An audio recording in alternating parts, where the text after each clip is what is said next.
COVID-19, virus yang saat ini hampir dikenal oleh seluruh manusia di muka bumi. Bagaimana tidak? Virus ini dapat menyebabkan infeksi paru-paru berat hingga kematian. Indonesia pertama kali mengonfirmasi kasus infeksi virus corona penyebab COVID-19 pada awal Maret tahun 2020. Hingga saat ini, jumlah kasus positif sudah mencapai 2 juta kasus, dengan total korban meninggal mencapai hampir 60.000 orang. Indonesia sendiri sudah melakukan berbagai upaya untuk meredam dampak dari pandemi COVID-19 di berbagai sektor. Hampir seluruh sektor terdampak, tak hanya kesehatan. Sektor ekonomi juga mengalami dampak serius akibat pandemi virus corona ini.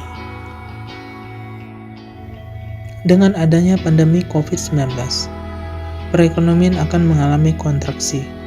Secara umum dapat disebabkan 3 hal. Yang pertama, masyarakat menjadi takut bepergian. Berkurangnya jumlah orang yang keluar rumah akan mengurangi jumlah jual beli di pusat perdagangan. Dampaknya penjualan akan menurun. Yang kedua, aktivitas bisnis melambat. Berkurangnya jumlah konsumen tentunya akan mempengaruhi produsen. Hal ini menjadi efek ganda untuk semua sektor. Yang ketiga, investasi ikut melambat. Di saat aktivitas bisnis melambat, akan menghasilkan kerugian. Ini membuat investor enggan untuk mengeluarkan dana. Adapun dampak psikologis yang ditimbulkan oleh pandemi COVID-19 seperti kehilangan anggota keluarga ataupun kondisi keuangan yang merosot yang dapat mengakibatkan frustasi atau bahkan dampak yang lebih buruk lagi seperti kecemasan yang berlebihan, trauma, bahkan depresi sehingga anggota keluarga memutuskan untuk berdiam diri dalam waktu yang lama di rumah tanpa melakukan sosialisasi dengan orang lain.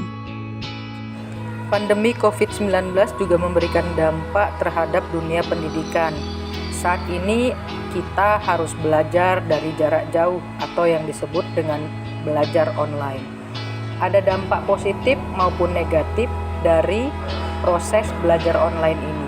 Untuk dampak positifnya, media pembelajaran menjadi lebih bervariasi, murid dan juga guru dipaksa untuk melek akan teknologi dan harus ada kolaborasi antara orang tua dan juga guru.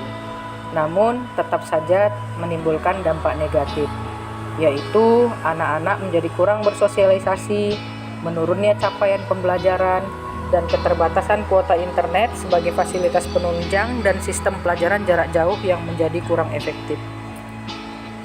Untuk bisa mengatasi isu yang sedang hangat saat ini, kita tetap bisa memberikan kontribusi kita, yaitu tetap mematuhi protokol kesehatan atau prokes yang ada. Kita gunakan masker dimanapun kita berada, termasuk di tempat kita bekerja.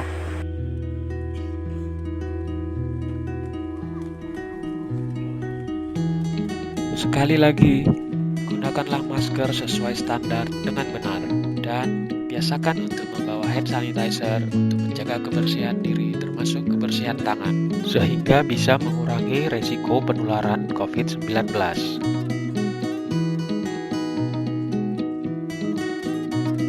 Selanjutnya, melakukan olahraga rutin setiap hari. Olahraga yang rutin dilakukan setiap hari tidak hanya bermanfaat untuk kesehatan jasmani saja, namun juga bermanfaat untuk kesehatan jiwa kita. Untuk itu, marilah kita memulai kebiasaan yang baru, yang baik dengan melakukan olahraga yang rutin setiap hari.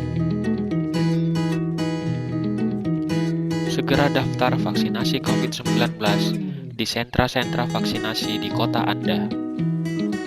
Biasakan untuk mencuci tangan dengan benar sebelum memulai aktivitas yang lain. Selama berada di area publik, jaga jarak dan selalu mengikuti protokol kesehatan. kita dapat memanfaatkan video conference untuk tetap dapat bekerja secara produktif. Stay safe, stay clean, stay healthy.